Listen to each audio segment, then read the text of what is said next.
No niin, illan setti. Moonstonea pelataan Amigalla. Amiga 500.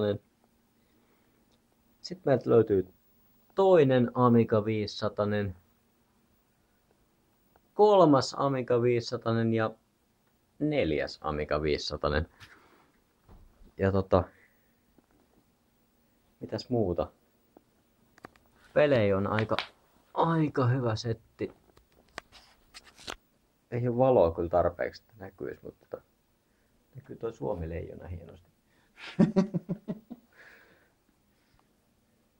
Tässä muuta täällä kämpässä on.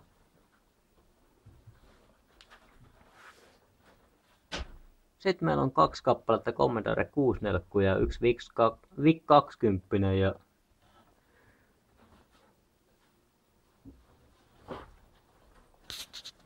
Action Replay 3. Action Replay 3, joka ei nyt kyllä muuten näy tähän kuvaan. Joo. Mutta me ei saada Moonstonea toimimaan. Mikä mättää? You must replace volume in unit 8. Sekin vielä.